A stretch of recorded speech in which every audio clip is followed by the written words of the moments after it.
What have all of us done to avoid the deep-seated trauma that might reside in us? And so that's actually the answer. Why are so many of us addicted to drama is because we chase the drama to avoid our trauma.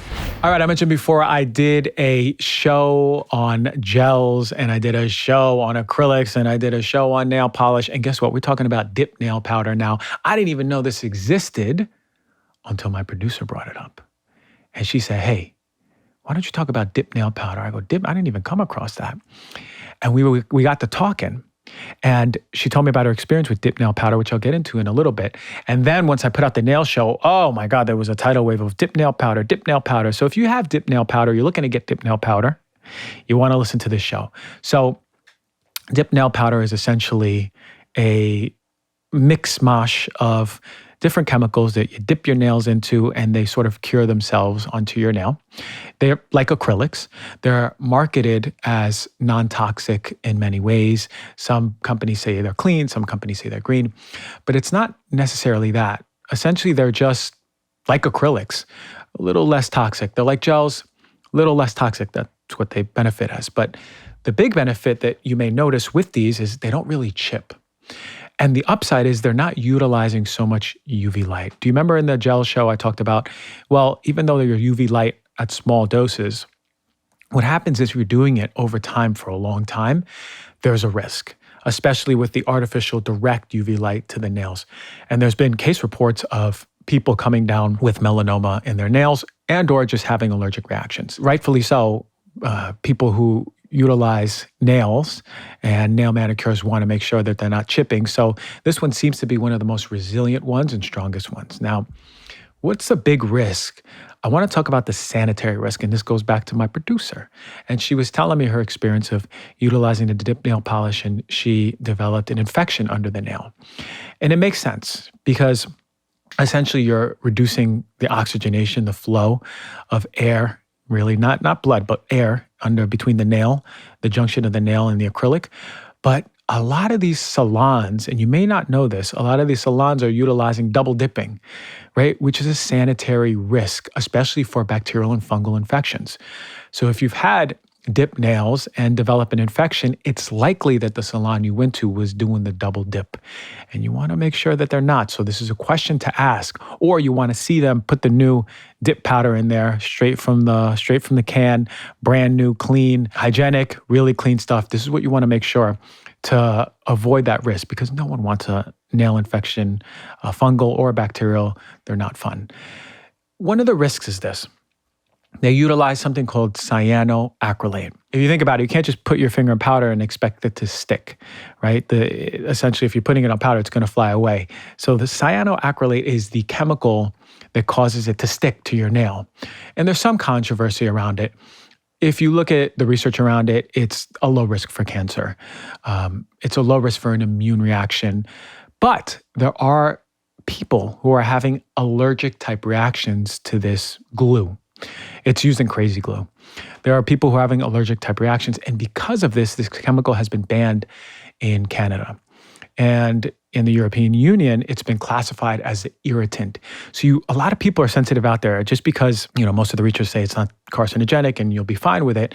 You got to listen to your body. If you're getting itchy, if you're getting redness around the nail, if you're getting peeling around the nail, if you're getting infection in the nail, you might want to consider that you may have a sensitivity to this chemical. Now, another downside for these dip nail polishes is that to remove it, because there's so much glue sticking on there, you need to use acetone. And acetone can be really harsh for the nail over time.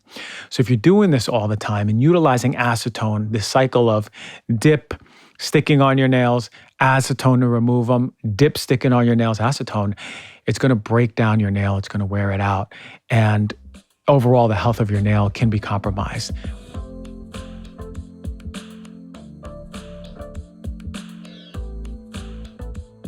Let's talk about something I do for my health literally every single day. I started taking AG1 because I want more energy, and now it's been about a year, and I love it very much. And let me tell you why. It doesn't taste super healthy. What I mean by that, it doesn't taste grassy or earthy or bittery, like all those green drinks may taste. It's actually really good. It's got a mild tropical taste. Vanilla and pineapple is the flavor. But what is it? With one delicious scoop of AG1, you're going to absorb 75 high-quality vitamins, minerals, whole food source, superfoods, probiotics, and adaptogens to help you start your day right. AG1 supports better sleep overall, recovery, mental clarity, and alertness. It's what I noticed the most for me. And I'm sleeping better at night as I get my energy going through the day. It keeps me in balance. It's really good. I want you to know that AG1 is a fantastic resource, especially when you're on the go. For me, sometimes I don't have the time to make a salad or even just steam up some vegetables. And I'm on the go, I mix it up, put some water in it, and I just drink it with my breakfast sometimes. It's a small micro habit, and it's got big benefits. It's one thing you could do every single day to take great care of yourself. Now, to make it easy, AG1 is going to give you free 1-year supply of immune-supporting vitamin D and 5 free travel packs of AG1 with your first purchase. All you got to do is visit athleticgreens.com/heal-thyself. Again, that's athleticgreens.com/heal-thyself to take the ultimate ownership over your health and pick up the daily nutritional insurance that is going to be helping you every single day.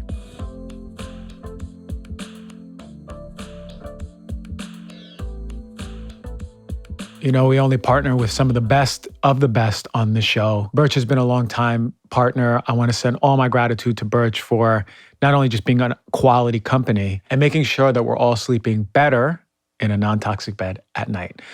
So I want to talk about my Birch Living bed. It's a partner that we've had for quite some time, as I mentioned. And you know, sleep is a pillar. It's so important. You could eat well, you can exercise all the time. If you ain't sleeping right, you are going to notice it. You're going to know it. Your body's going to know it. Birch has got an amazing sale coming up. It's a Memorial Day sale. Now, on May 15th, Birch is going to offer 25% off. So don't forget to mark your calendars. If you're looking for a bed or you want to invest in a bed, or you've been talking about it, or even if it's coming earlier, this is the time to do it. Birch mattresses and sleep products are stylish, comfortable, and environmentally conscious. It's a non-toxic bed, like I mentioned before, and it's crafted with organic and natural materials and is sustainably sourced. Now, for me, it was important to choose a mattress that is made organic with natural materials. I know I could sleep comfortably, and I know I'm avoiding all the harmful off-gassing that is coming from the manufacturing process. And it's there for the life of the bed. It's not just when it stops smelling. It's going to be there until the life of the bed, till the end, till you throw it away. So Birch mattresses are Green Guard Gold certified. Now, this is the certification you want to look for. This is the top tier standard that ensures that we're not being exposed to thousands of different volatile organic compound chemicals that we're breathing in and it's touching our skin. I've had my Birch mattress for about a year and a half, 2 years now. I love it. What I love most is how breathable and cool I feel at night, how supportive it is in relieving my pressure points. It's allergen, it's mildew resistant, and it's made of raw materials. It's coming straight from nature. In addition, they're committed to being better for the planet, and I love that. We got to support companies that do that. Throughout the creation of the mattress, Birch ensures that their materials are produced and harvested sustainably. And with this mattress, you're going to get a 100-night sleep trial with a 25-year warranty. The best part about this is Birch delivers right to your door, free within the United States, comes rolled up in a box, and it's super easy to set up yourself. So I love my Birch mattress, and I think you will too. If you are looking for a new bed, check out Birch. As I mentioned before, the Memorial Day sale starts on May 15th. You can go to birchliving.com/heal-thyself, and you're going to get 20% off. Thank you, Birch, as always, for being a longtime sponsor, providing the best beds out there, the cleanest stuff, comfortable. If you're looking for a new bed, this is what you want to check out. If your kids are looking for a new bed, you want to get something for your kids, they got a new kids line. Check it out.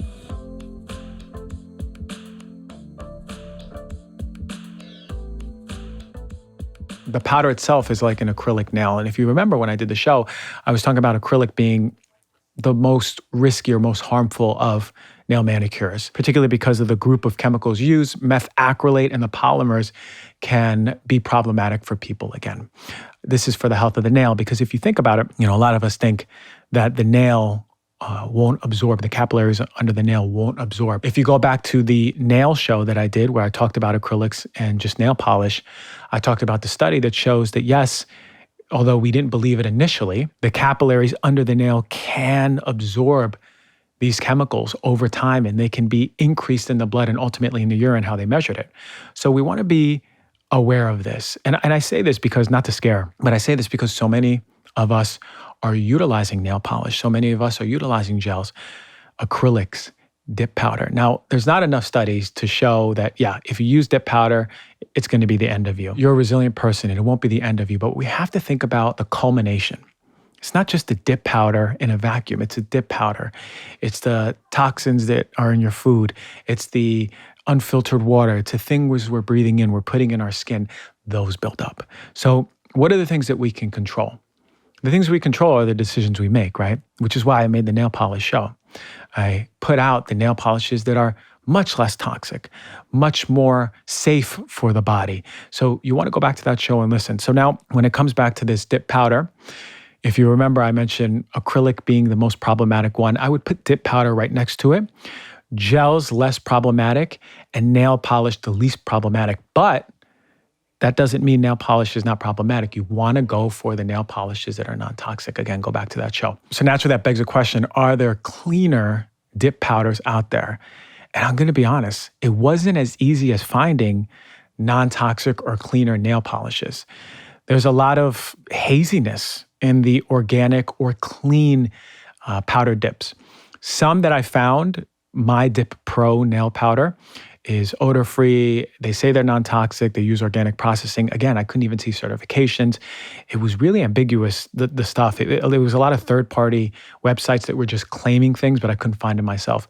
Another popular non-toxic organic one is SNS. Apparently, they use organic processing. So again, I can't speak on a higher level about which dip powders to use because it was really difficult to find quality ones. So again, to reiterate, dip powders can be problematic for some people. Some of the chemicals, some of the glues, the removal process can be an issue for a lot of people who are utilizing it. So be very careful over time, especially. First time's not going to kill you. The dip powders and the acrylics are the ones that I would really stay away from the most.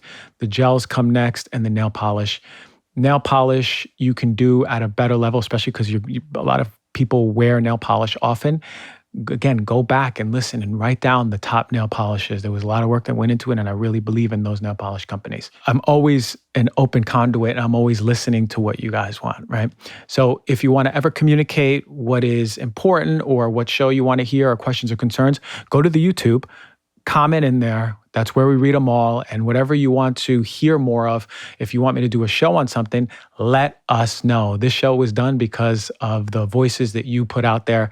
You wanted to hear it, and we got it. Just a little side note, but I can't wait to get to this special guest, man. This guy is on fire. Wait till you hear his personality. Wait till you hear his passion. We're going to talk about drama. We're going to get deep into the drama. What is the tea? We're going to learn it all with our guy, Dr. Scott Lyons.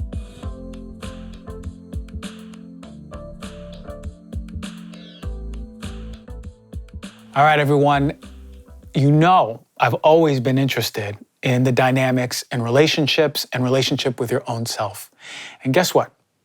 We got a holistic psychologist on here, and we're going to talk to Dr. Scott Lyons all about the addiction to drama. Some of you in your 20s, maybe even earlier, were in a really dramatic relationship. All the things were happening, the jealousy, the anger, the explosions. Maybe some of you are still in there. Well, guess what? He's going to give us the tea on it. Welcome to the show, my brother. Thanks for having me. I love that, man. You listen. We're going to spill the tea on drama. We're spilling the tea. We are spilling the tea on drama. Before we got on air, your book, Addicted to Drama, is coming out. Yeah. It's got a teacup that is literally in the process of spilling. Yes. So that's why I was just It's the hot gossip of addiction to drama. Exactly. Yeah. Let me ask you a question right from the get-go. Why are so many of us addicted to drama? Mm-hmm. It's a complex question, and I'm going to give you a simple answer, and then we're going to make it a super complex answer. Great. Or we're going to deconstruct it. Yeah. But the question I would actually ask back is, what have you done to avoid the pain that you experience in life?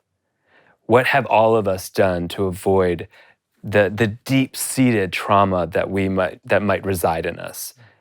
And so that's actually the answer. Why are so many of us addicted to drama is because we chase the drama to avoid our trauma. And it is free. It is effective.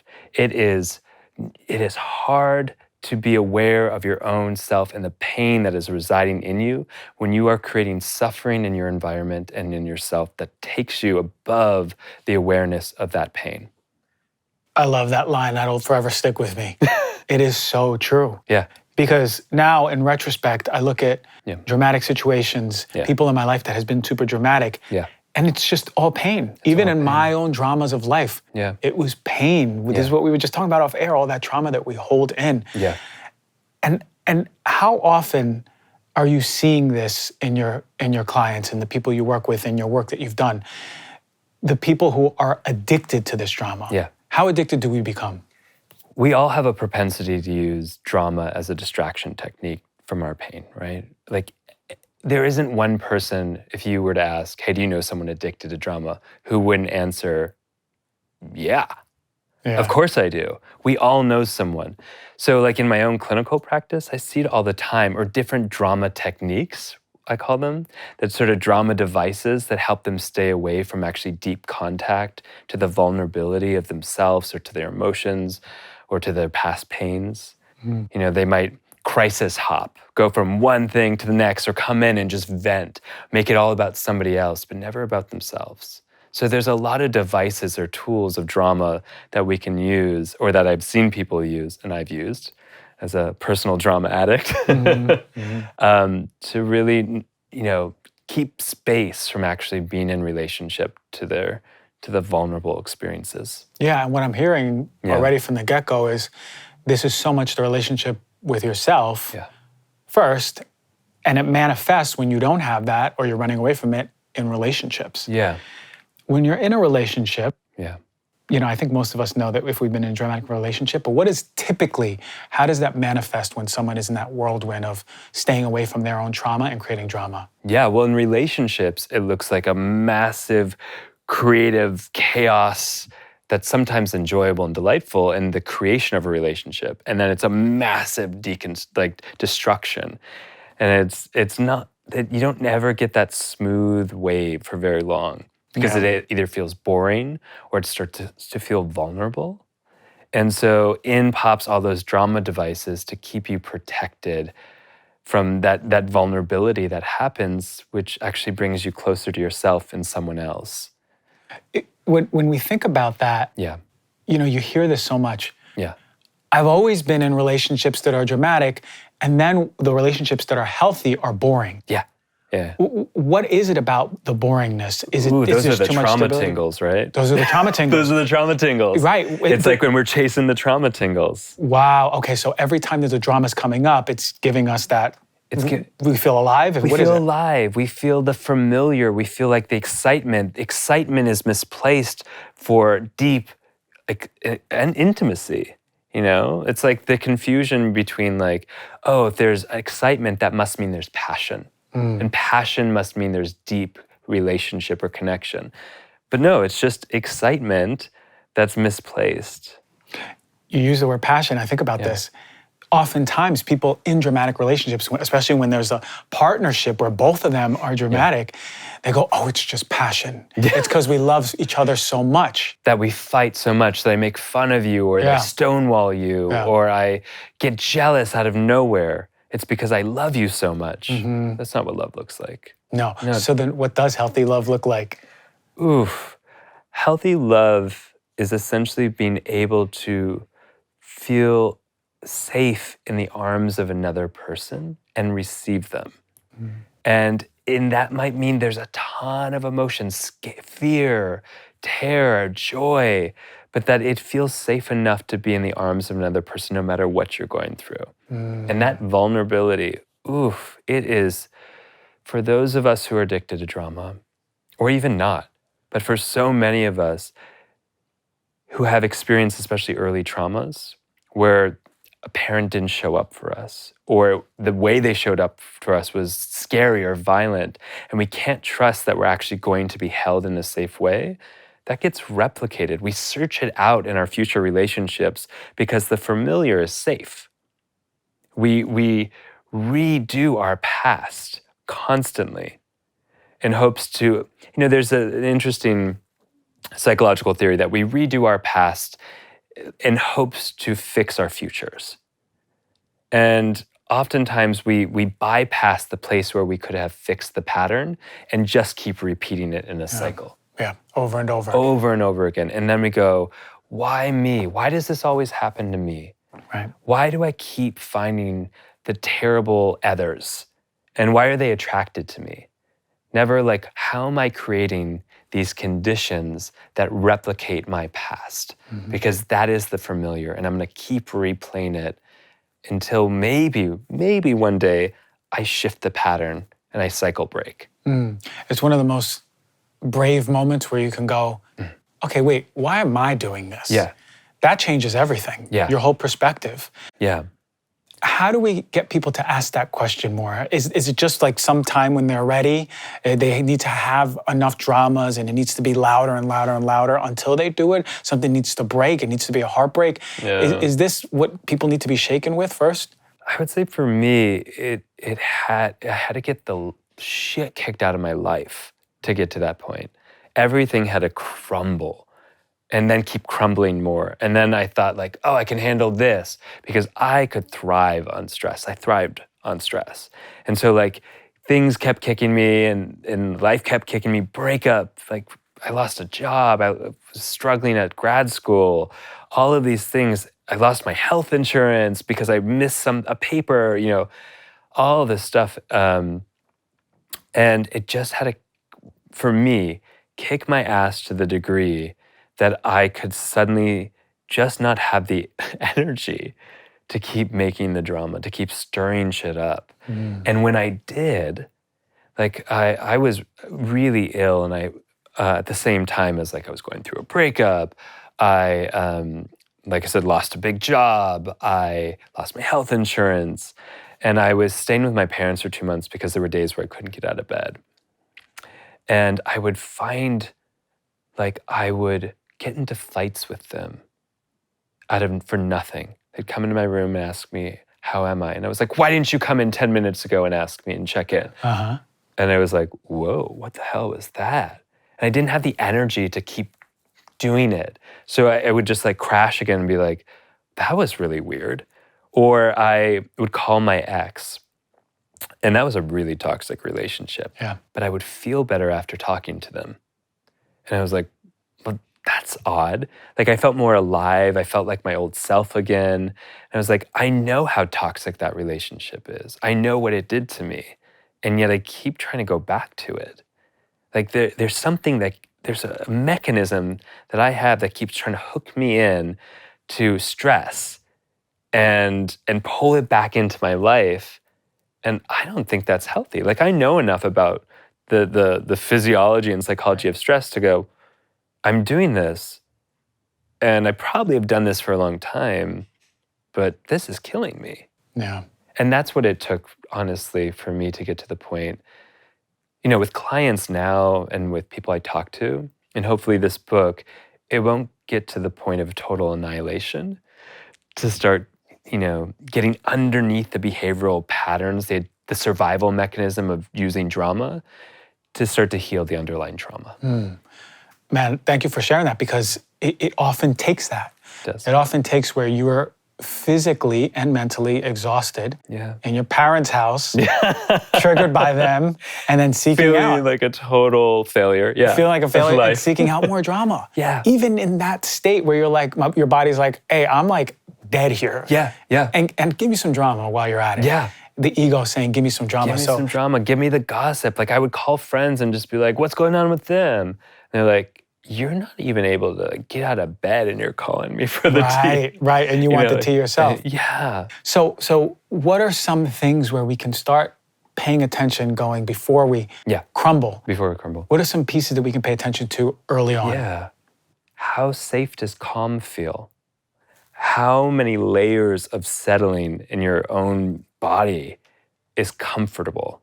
Like, and you might start to recognize you hit a shelf, or what I call the shelf. And then there's a reflexive response where you start to like, ooh, I got to think about the job I'm going to do next week, or I got to plan my schedule, or I'm going to go replay that fight I had with someone in my head, or I'm going to call an ex, or I'm going to play a really sad song. I don't know why. I'm just going to play a song.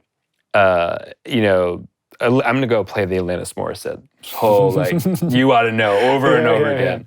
That might have been my go-to song. Right. And it's like, you notice, like, oh, that is pulling me out. I'm revving myself out of settling and towards suffering. And that's a real good indicator in life of like, oof, there might be a little propensity for some drama here. Settling versus suffering. So what does settle look like, and suffering just in the most black and white way, so we can understand? Yeah, I mean, from a physiological perspective, settling is often, not always, you'll feel like a deeper sense of breath, be able to drop in your body. You'll feel, let's just fucking take a breath. Nice. You'll feel like your voice drops in your body more. Like there's a way in which often dissociation, it feels like the voice is disconnected. In acting, they call that on voice versus off voice. And it's actually in psychology, it's a way of indicating whether someone's dissociated or disconnected from themselves. And you can't be both settled and dissociated at the same time. And so like another way of identifying that is I feel like weight. I feel like right now you have the couch underneath you, right? And can you take a moment just to let the couch actually support the weight of your body? Yeah, can feel it. And then like, oh, there's this dropping, right? And then you might go a little further and say, can you allow yourself to be received by that couch? So you let the couch come up and support you, but there's another layer of that. Can you allow yourself to be received? There's that element of intimacy that we were talking about. Wow. And there's like this another layer, perhaps, of settling that can happen.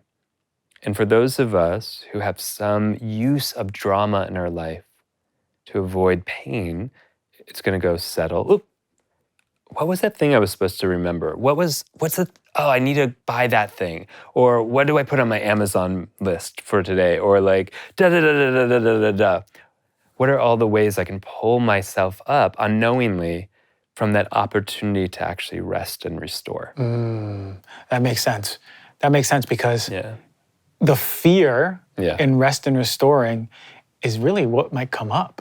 Oh, yeah. Right? So in the cycle of stress, our stress response cycle, we have the first stage of a stress response is activation. We know that as like the cortisol, the flood of hormones that essentially gets us ready to respond to a stressor. Then we have the next stage, which is called mobilization. We respond. Like something's coming at me, I move. That's a stress response. It's not some deep threat. It's just I'm responding to some type of stimulus. The next stage is called deactivation. So all those hormones start to reduce. The muscles that bulk up essentially to engage in the stress response starts to reduce. As there's more fluid moving in my body, as there's less pressure on the nerves, I start to feel more. And in that state, I get to process the emotional response that is involved as part of the stress response. I get to metabolize and process the emotions. Then, once I've done that, I can go into restoration, restoring the mitochondria, restoring the process, the energy needed to continue to be in the stress response cycle, because that's how we adapt and thrive in life. So it seems like step 3 is, whoa, no, hold on. I'm going to keep all the pressure on my nervous system, tension all over my body, drama all over my experience. Yeah, you got it. And not rest into what the hell may come up. And that's what addiction and drama looks like, is we stay stuck in the first one, especially maybe in the second one. We never go into the vulnerability of the third aspect, that de-escalation, and it's part of the stress response. And so we're constantly flooded with stress hormones. We are living at the threshold of being flooded. Yeah, well, and it makes sense because then we're addicted to it. And even from the physiological standpoint, it's like our receptors will upregulate to take in more of the stress hormone because it's our body adapting to the conditions that it thinks is the world. Yeah. Right? So it's like, and 90% of your cells are glucocorticoid receptors, stress hormone receptors. It's that important. Yeah.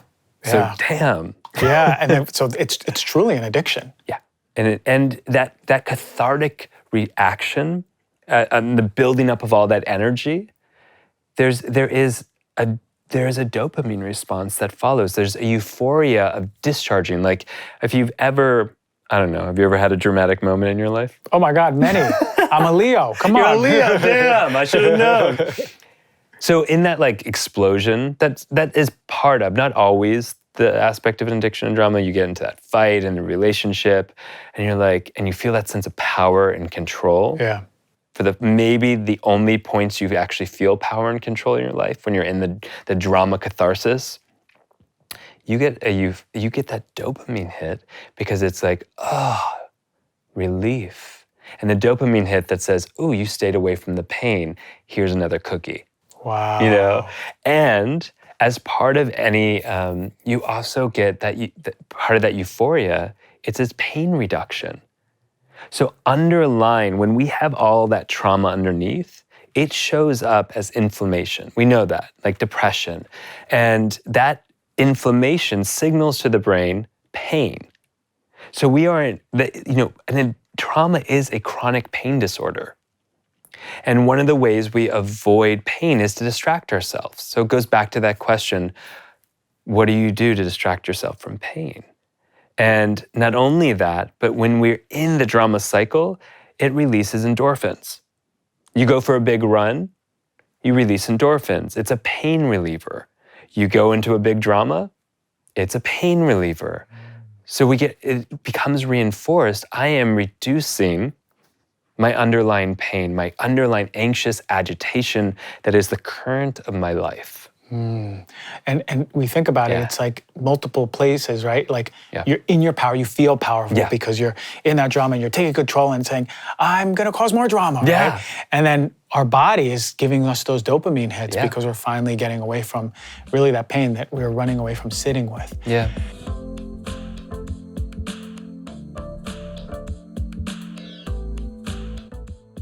$70 million Americans have chronic sleep issues, and 50% of Americans deal with sleep deprivation, right? 50. You probably have in your life. You probably are still. If you're dealing with this at some point in your life, I know how difficult it can be. One of the favorite brands that I've been working with, another longtime partner, has been Ned. And we've been working with them for so long is because they work, they're clean, they're transparent. Now, when it comes to Ned, they have an incredible new product. It's called Shut Eye Chai. It's inspired by 5,000 years of ancient healing tradition. It's Ned's biggest product launch to date. I love it. It's a mellow super blend latte, the Shut Eye Chai, and it's for sleep, and it combines adaptogens, aminos, functional mushrooms, magnesium. It's seriously the best formula for getting you to sleep, getting your body relaxed, getting your nervous system relaxed, and getting you to bed. And it's wrapped in a masala chai-inspired spice body, so it tastes good. It doesn't just set you up for amazing sleep. The ingredients like chaga, reishi, ashwagandha are deeply nourishing to the body. So you're going to get tons of additional benefits. Now, Shut Eye Chai will help calm your nervous system. It's going to help nourish your senses and send you peacefully right into dreamland, right? And I can attest to this. This is one of my rituals before bed. About an hour and a half, 2 hours before bed, I'll have this really warm. I'll relax before I start my rituals. This is like sort of the gateway, the opening, the ritual that I do to get my sleep rituals in line. And it tastes good. As I mentioned before, it's one of my favorite things that I do. It's all natural, made from functional botanicals, fungi, herbs, plants, minerals, roots, and spices. Now, when it comes to transparency, I mean, how many years have I been talking about companies to be transparent? Ned shares third-party lab reports all throughout their website, who processes their products, the extraction methods.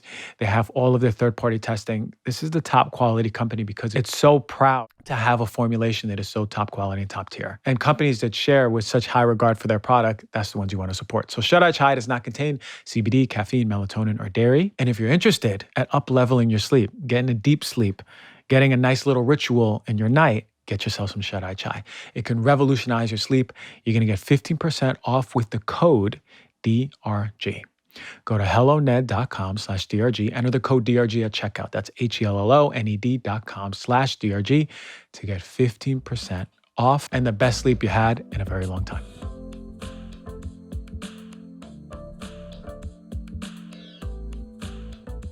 So we think about couples, right? There might be a viewer and listener going, man, my partner is dramatic. Not just Leo healthy dramatic, like we're talking about, okay, there's some pain in there that is unseen. How do these partners even deal with a relationship like this? Is there a wording that we say? What about when our boundaries are crossed by our partners like this? Ultimately, if we're in love with someone, how do we not leave them in their own drama? How do we help them? Well, know that the drama devices that they are using. So whether it's fighting, whether it's constantly complaining or venting, all of that is part of their currency of love. That is how, when we talk about love languages, like there's just 5. No. Because for many, like, here's an example. Did you grow up with siblings? Yeah, brother. And so on one side of it, it's like, how do you get the attention of your parents when there's multiple siblings? Yeah. One way is, when I'm sick, they pay attention to me. When something's wrong, when there's drama, they pay attention to me. Or when I'm loud enough, when I do something big enough, I get attended to. So that becomes the currency of love.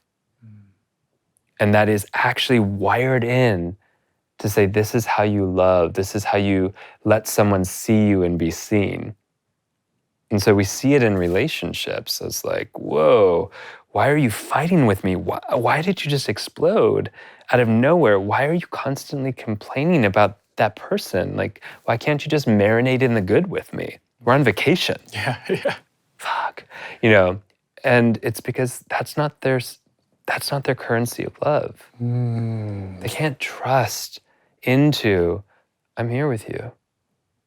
I'm here with you. I will be here with you. And they can't trust that. And it doesn't feel safe. So just like, I think it's important to know that when someone's in that cycle, when someone is dramatic, it is their way of feeling in relation to you. That is their way of feeling belonging and connection. Yeah. So when I pull you into my tornado, my whirlwind of chaos, that is the safest I can feel, the safest connection point I can be with, and not feel overwhelmed with vulnerability. So getting you riled up with my sense of inner riled upness, all of a sudden we're drama bonding. And I feel connected to you. I feel this sense of, it's false safety, but it's a perceived sense of safety, right, of connection. And maybe just for a glimmering moment, I feel belonging. And because those of us who have gone through pain and trauma, we armor off. And then we live in our own jail. And we are alone in it. That wasn't our intention. That was our survival mechanism. Yeah. And so to breach the jail, for someone to come into that jail feels dangerous. And we will always, inside of that jail, when we're trapped in it, we will always feel alone, isolated. And that is an endemic in our lifetime right now. Isolation, loneliness is a massive endemic. You go out and you survey an audience, how often do you feel alone in the world? How often do you feel lonely? And it's shocking how high the numbers are right now at this point in our life, even though we have all this access to people through social media. I mean, we don't have access to them. We have access to their social avatars, which is a false sense of who they are. And then we're always often comparing ourselves and or we're creating our own social avatars to be in relation to them. And the studies demonstrate that the further I am from my authentic truth, the further that social avatar is from my authentic truth, the greater likelihood of depression. Oh, wow. So I am living one life, but feeling and consumed by another. I'm sad, but I go and post this beautiful, life is beautiful photo. Or another way I might do it is if I kind of exaggerate how I'm feeling. If I do a little video montage of me crying and I put Adele music to it, I'm gonna get a lot more likes. And that may not, the extent of that, of the extreme of that emotion is not actually how I, the authentic individual, feel. I'm playing it up. My social avatar is playing it up to garner attention, to capture people's focus. And it works. we don't even think about that, but we scroll through social media and see people having the best lives or being super vulnerable and crying and all this stuff. And it's like, okay, whoa.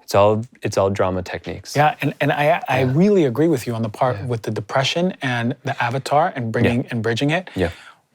Over the years, I've allowed Dr. G avatar to become more like Christian. I mean, you look at my social media. Just 2 days ago, I was dancing in my living room. Yeah. But '90s dance music, the old school stuff. I was letting Who are you it dancing out. to? Robin S. Show Me Love, man. And I was showing my whole house love in that dance. But it was just.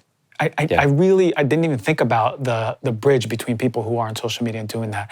But going back to the dramatic individual, it makes so much sense. This is how I was raised. This was safety. This is how I got attention. Of course, now I feel connected when there's drama in the relationship. Yeah. I feel like I've been there. Yeah. In what way?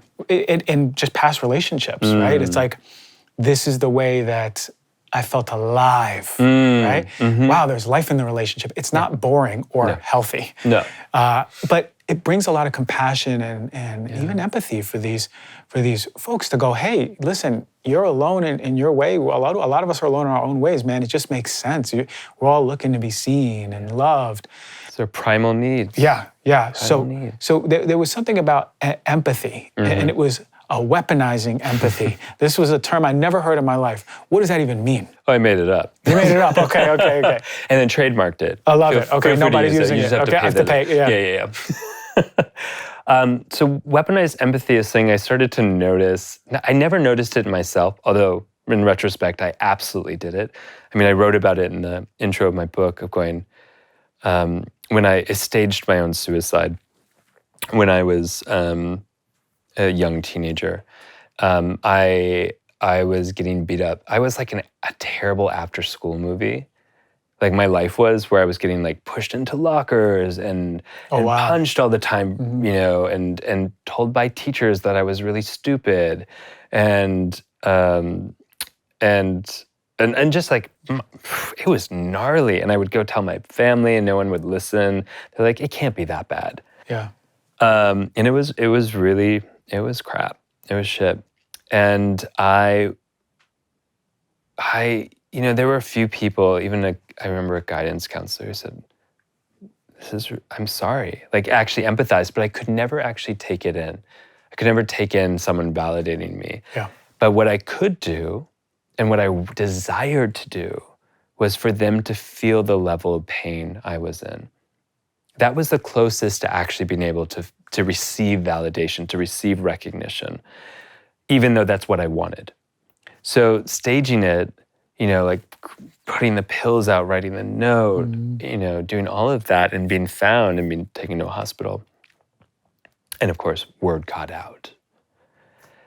And it's a vulnerable story because I think, I'm like, oh, someone's going to hear this and they're going to hate me for doing that. But I was so desperate to get out. I was so deeply hurting and actually afraid for my life. Yeah. And no one would believe me. And so I did this. I didn't want to die, but I wanted others to feel the pain that I was going through. And that was the way I could orchestrate it, to construct it. And it worked. Yeah.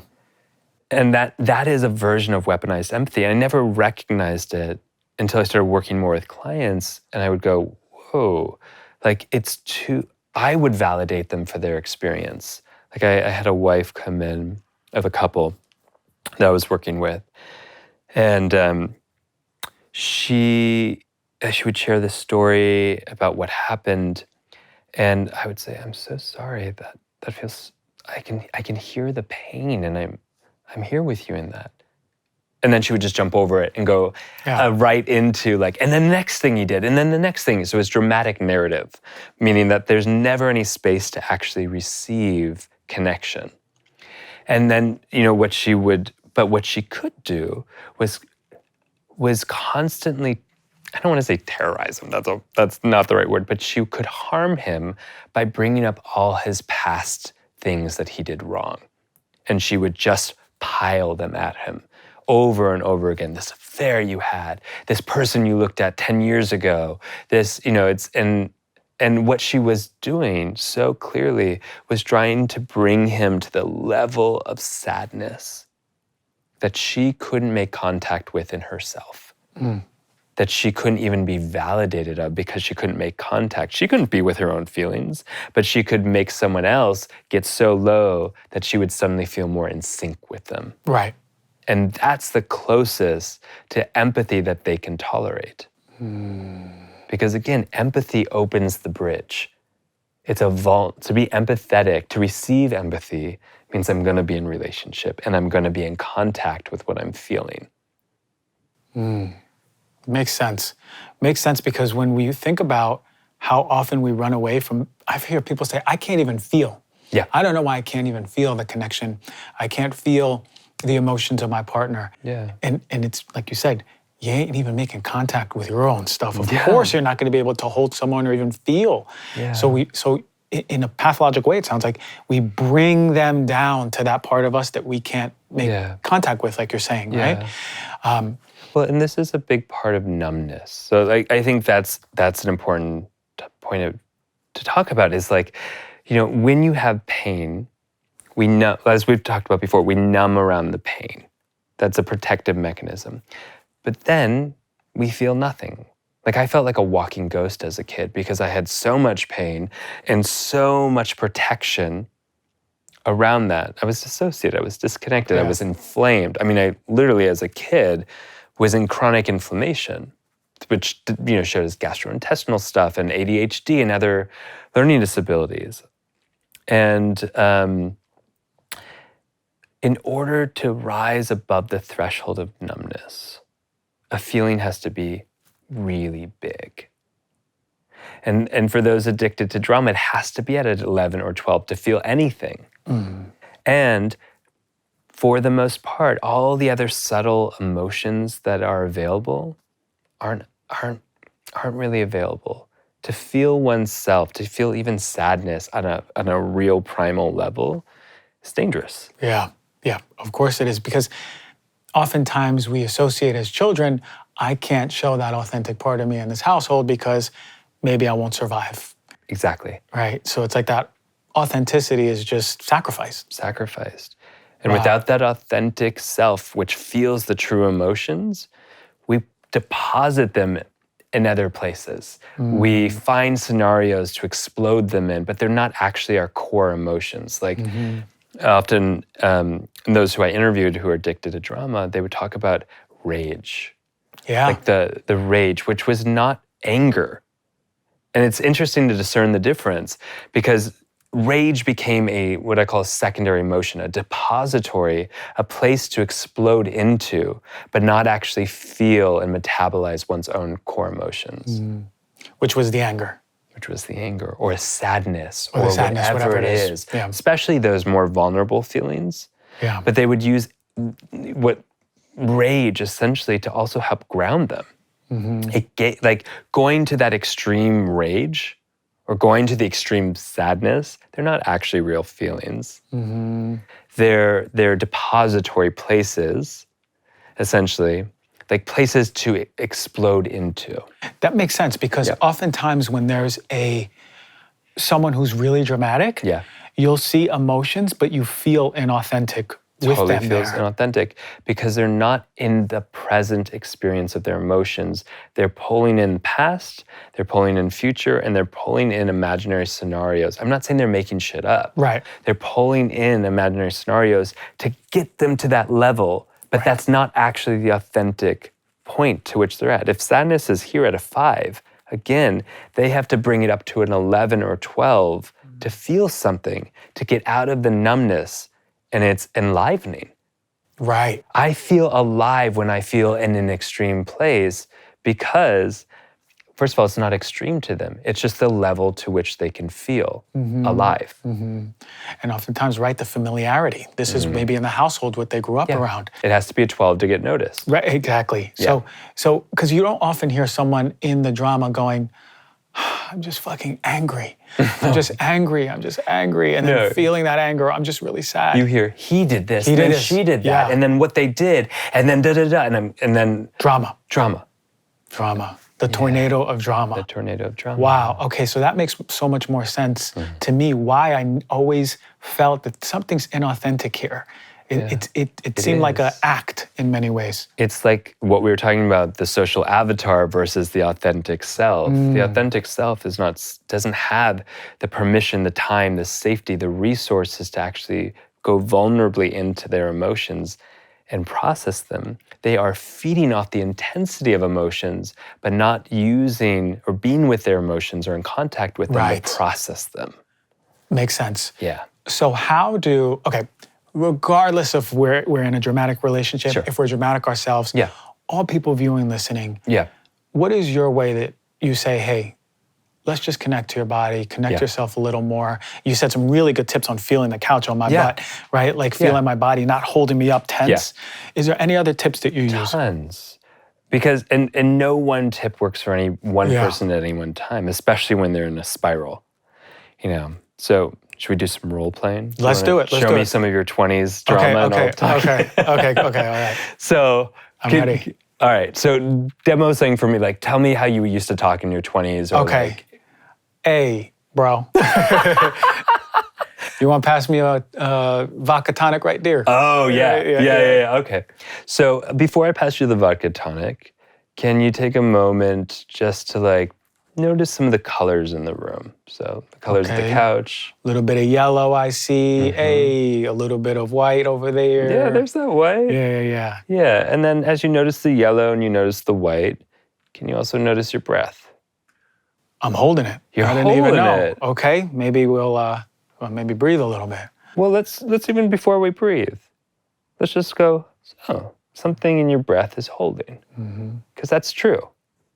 Yeah, and we're just being with truth right now. Okay, yeah, so holding the breath. Yeah. And I already noticed you're letting a little more breath in, just being with that truth. Yeah. And I notice your eyes settling a little more in your head. So there's a little bit, we know that's part of a relaxation reflex. Belly's coming out a little bit, relaxing. And let me ask you something. As your belly's coming out and your eyes are settling, is that okay? It's okay. Feels good. So notice that we can be with the okayness of settling. Yeah. That there's something maybe even cool, easy about relaxing right now. Feels good. Yeah. So even some of the language we might use, or let's say you're in the heat of a drama narrative. Then he said, then she said, I might be like, ooh, can we pause for a moment? I got to catch up so I can really be with you. So I'm going to engage where they are. I'm not going to be like, yo, you're back in the drama, motherfucker. Yeah. Although I have said that. I might go, whoa, I need a moment just to pause and absorb so I can keep being with you in this situation. Can we go back to that last sentence and just try something for a second?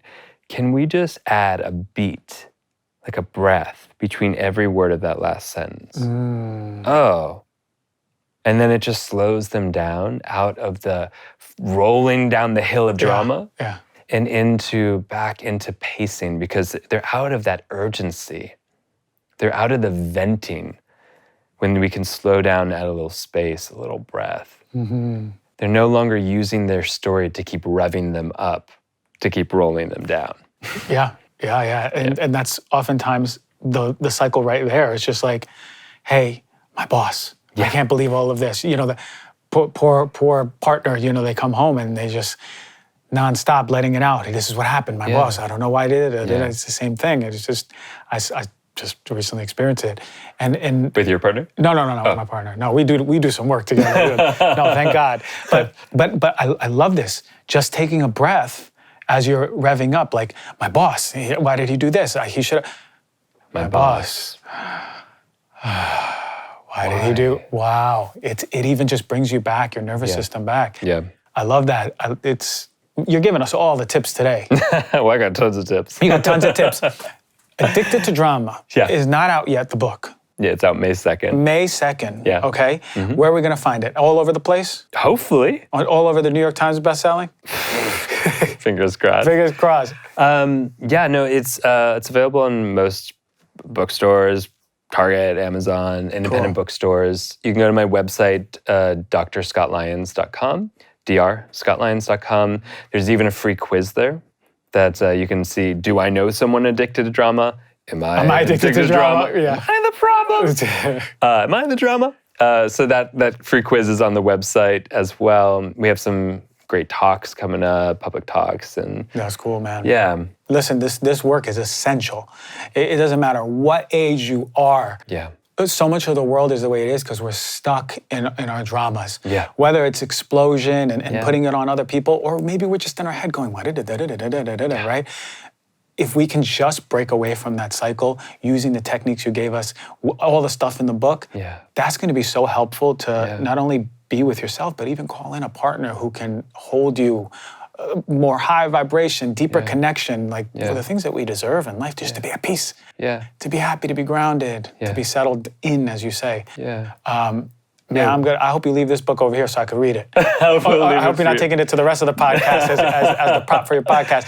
But I'm really excited to get it, man. Thank you. And thank you for your work. I appreciate this podcast. I appreciate you. And I'd love to see your book explore very soon, okay? Thank you so much. All right. Appreciate it. Drama-free. Drama-free. All right. Very cool. Or maybe a little drama. All right, brother. Thank you so much, man. That was really cool.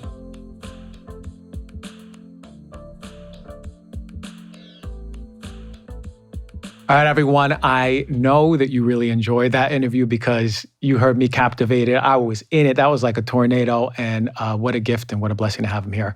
Thank you for listening to the show. I want you all, if you want supplements, anything for the home, anything for the baby, any supplements for your pantry, the saunas, we got it all. I want you to go to theswellscore.com. We keep the prices low to stay in integrity to get you guys the best of the best. This is curated, handpicked, the best of the best products out there, period, by professionals like me. Most of the products on there have gone through me. Also, the swag, if you want to wear the Heal Thyself clothes, go to hts.today. Organic, sustainable, the nicest stuff out there. Share the Heal Thyself message by rocking the Heal Thyself clothes. Again, rate, review, subscribe. Go to YouTube, subscribe if you haven't. That really helps. And again, comment anything you need on YouTube. Thank you so much.